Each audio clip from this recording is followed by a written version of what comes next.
So right now we've got Jenn Hodge waiting in the wings. Jen, is everything working there for you? Your camera and your audio? We've had issues with some people, so hopefully you'll be all right. Can you hear me? I can hear you now. Are we able Right. to see you is the Yes, next you question. can. Yeah, yeah. There we go. Are you decent? I'm in bed, but Okay. it's a Hi, quiet, Jen. it's a quiet So place to be. yeah, so Jen, thanks so much for joining us. You've been quite vocal throughout the time of this whole children's wellbeing in schools bill going through Parliament, and you've had a lot of things to say, and you are very painfully aware of how this act is going to affect families because you're working with a lot of families as well, aren't you? Yeah, yeah. So I see it from lots of different angles um throughout the process. It's the angle from being a parent myself, of knowing lots of home ed families, and also from running a provision that provides educational services to home ed families. So there's kind of multiple angles. Okay, how do you see this playing out? If with all so That's you a know what big the legal question. challenge is about. Yeah, so we know what the legal challenge is about. It's about protecting our human rights. I've always got to go and look at the exact wording every time, and then I've got to go and find my correct tab, which I've so it's challenged the risk of reducing rights to family life, and we do see that this act is going to pose a risk to our family lives, our rights that we've enjoyed Yeah. till now. It's a really interesting time in kind of educational politics, I think. And considering this has been a bit of a bubbling pot that's been bubbling for quite some time, 20 years more, this ongoing, well, more than 20 years, but probably since the Education Act came out, there's been these discussions around home ed and what it means, and what is an acceptable education, what is suitable, what isn't suitable, what's okay, what's not okay. And so we've kind of got to this boiling point now where the government's taken this quite strong move to say, okay, well, we're not going to go as far as banning it. We're not going to go as far as overly defining what education should look like. However, we're going to put some barriers in. We're going to really kind of send quite a clear message that we think school is best, and that, home education should really be in the minority. And even if they haven't used those specific words, they've made it really clear with their actions. And so we've got to the point where this is now an act, and so therefore we can assume that it will be enacted, um, and in different stages and times. Obviously, it's not all, it didn't, the bell, I do still get messages from people saying, oh, can I do this? And can I do this still? Or what about this? And it takes time. It takes time for secondary legislation to be produced, and guidance to be produced, and training local authorities and all this stuff. But at the same time, we've got these legal challenges that are really going to get, hopefully, to the bottom of some of these really deep questions around who's responsible for the child, what's private life, what's acceptable, what's okay. And it's going to be, if it wasn't for the facts that involve children and us, it would be very interesting. I think it's a very interesting time to see how this is going to play out, and we'll probably send to see if we test this, what comes back as acceptable and not acceptable. And we've also got this playing out at a time that we're just about to get a new prime minister. We don't yet 100, the full cabinet has not been announced. We don't know what's going to happen with education. We don't know. And we also are at a time where lots and lots and lots of people really don't like the Labour Party. And whilst we always have this with whoever's in power, everybody complains about them, but they've really naffed off a lot of people. There's a lot of people across all types of areas of society that are really peed off. And so we could go through this whole thing, and it is absolutely possible that another party will come into power before or around the same time that this is looking at the home ed stuff is looking at coming in, and throw it out the window and do something completely different. It's absolutely possible that they could say, actually, they could be more heavy-handed and say, well, we want to put stuff through or use the powers of secondary legislation to make it more heavy-handed. They could go the other way. So it's a fascinating, interesting time, but not a time where we can rest on our laurels, and not a time where we can just be bystanders and view it. We have to make our thoughts and opinions known. We have to make our voices heard. We have to make it really clear that we're really not happy with this and it's not okay. And this goes beyond home education. This is about family rights. It's about parental autonomy. It's about who gets to make the decisions. And if parents don't get to have that ultimate right, then they've got to live with the consequences. And how's that going to roll out? So yeah, it's a big time. Yeah, and this would impact you in your setting that you run, wouldn't it? Yeah, and potentially, absolutely. So there's kind of, we don't provide full-time education, and it's likely that so they've introduced a new category outside of like called independent education institutions, and we don't necessarily fit into that category because we don't provide full-time education, but they're also using quite woolly language around what full-time education could be, and using words like the majority of education, or it's all being left very loose, in order for them to then play around, try different things in secondary legislation and see how many provisions they bring into scope. But as part of the children not in school register, if a family kind of says, oh, yeah, we're going to this tutor or this maths and English class or this forest school or this home ed group, and it's like again, it's not all been set in stone yet, but it's likely to probably involve something like, I'm not attending with them, I'm dropping them off, or it might be, I'm dropping them off and it is longer than an hour. I don't know, that's not confirmed yet. Suddenly the local authority then has the right to go to that provider and ask for information about any home educated child on their roll, going back 3 months, about um, what they've attended, how frequently, what they're doing, contact information. So providers will be in this incredibly awkward position where they will have set themselves up being very mindful of GDPR and privacy, and that's a culture that any organization working with children should be embedded in. And suddenly they're being requested to provide quite sensitive information, um, about families. And so in my case, I think, the bonus is that I work with we support an awful lot of families who have come out of school. So they're already going to be known. We're not going to be kind of going spilling the beans on families that have never registered, which would feel awfully awkward and Yeah. unpleasant.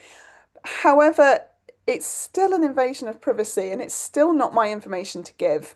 And so the fact that local authority can expect us to hand over information that's not our information to share, it's very unpleasant, Mm. unsavory, to have to do. And it starts that it kind of brings home ed has always been this lovely, like, not grassrootsy, and although we are, like, my organization is very, um it's very strongly run, it's very well run, it's very proper, it's not woolly.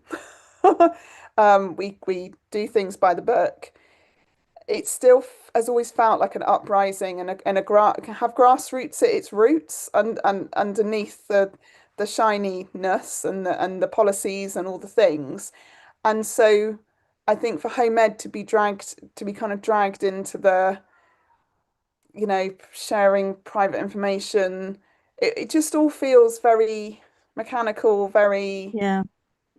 unnecessary. And absolutely, like, as the designated safeguarding lead, I regularly speak to professionals. Mm.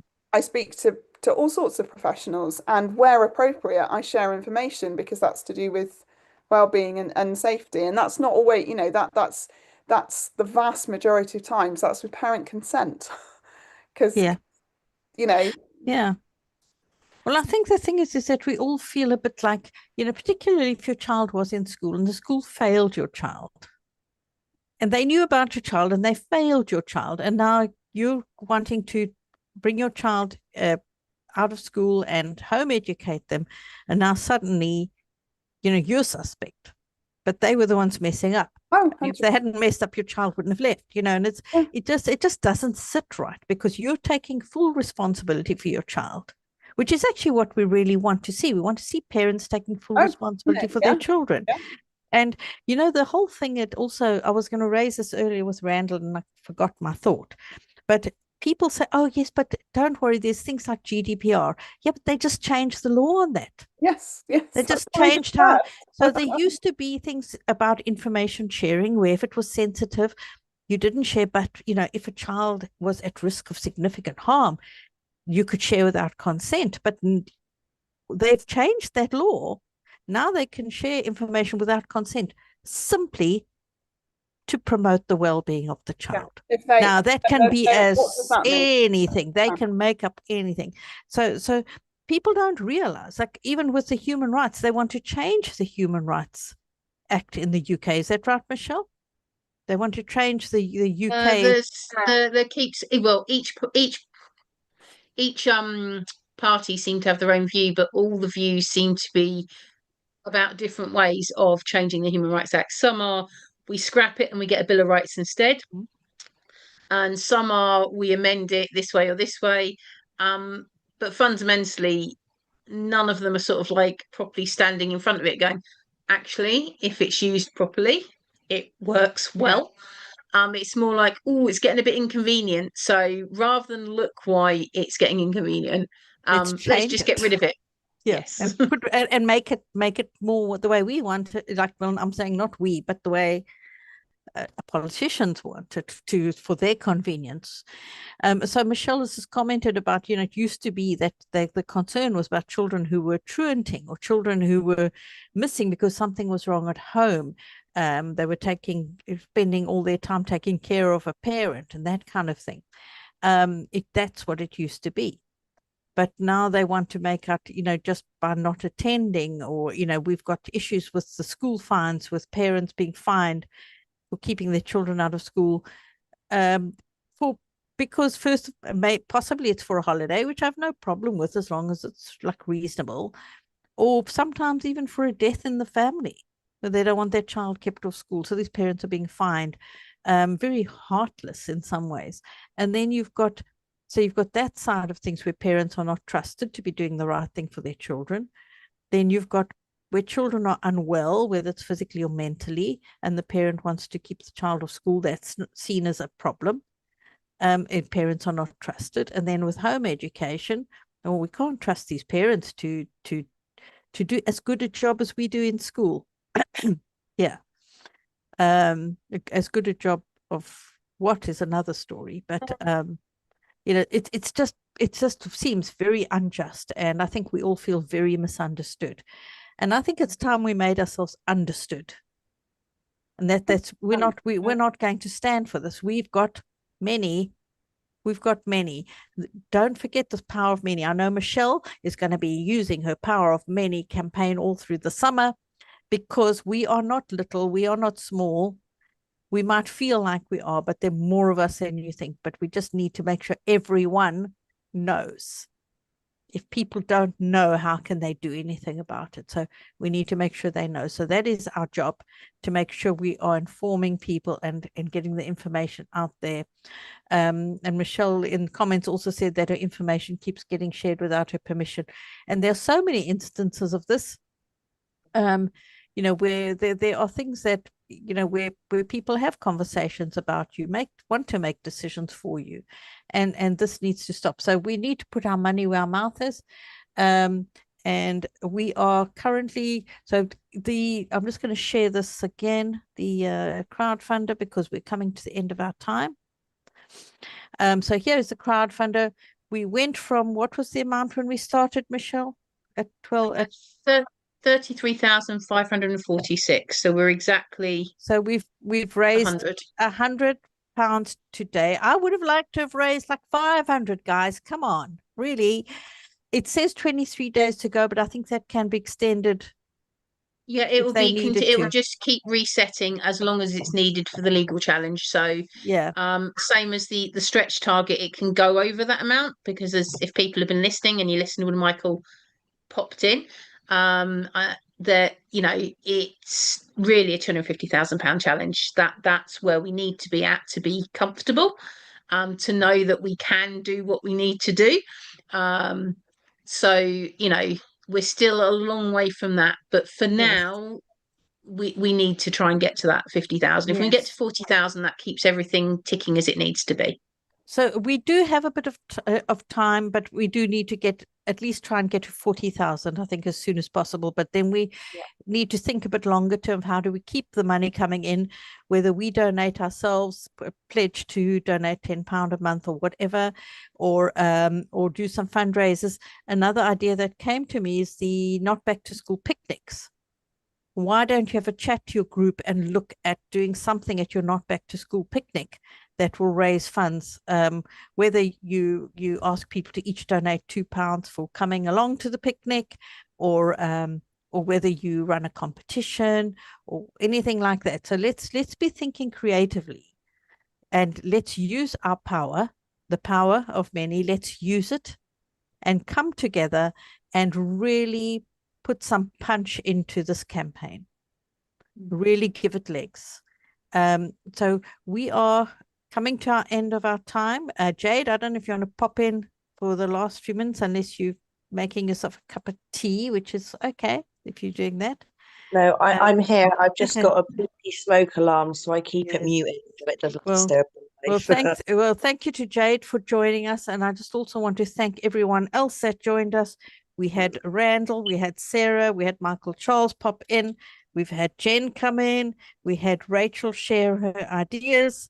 And did I miss anybody else out? And of course, we've had Michelle sitting here with me today and co-hosting with me, which is fantastic because we had those horrible technical issues earlier, which I've never had before. And Sarah. Yes, thank you. Of course, Sarah. This campaign would not be happening without Sarah. So big thank you to Sarah. I'm trying to make sure, because I couldn't remember whose name I'd read out. Michaela. And yes, Michaela, and for your poem as well, Michaela. And let's really help spread each other's voices and share these things when we see them, when we see Michael Charles share something, when we see Michaela share something, when we see Jen share something. Let's spread it, and let's make sure we are linking to this crowdfunder and everything, and reminding people. But thank you so much, those of you who've joined us today. It's been really good to do this, and I'm thankful every day for all of you that really show up and support these events. But we need to get this crowdfunder properly on the road.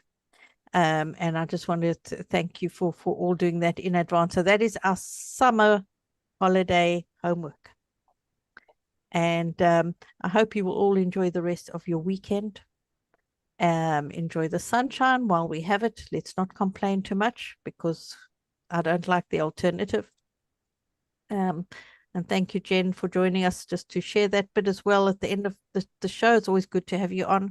And Michelle, thanks so much for your support and your help. Well, thank you, Juliet, for bringing the energy and power behind these things. It's fantastic and very appreciated that you're still flying the flag and representing all of the home educators, and all of the ones that want to do so. If you want to keep this right, if you want your kids to be able to home educate, you have to stand up and be counted now, and donate a £5 and tell people, because you've stopped your home education and you're still representing them. So we all need everybody to kind of stand up and back, that thing what you're saying.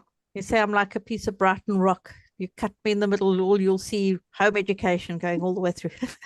Long may that be the case, Julia. Yeah. Anyway, and Michelle, do you have any last words? No, just people keep donating and sharing. Anyway, thank you guys. Thanks so much for joining Thank you us all. today, and have a good afternoon and a good Sunday. Take care.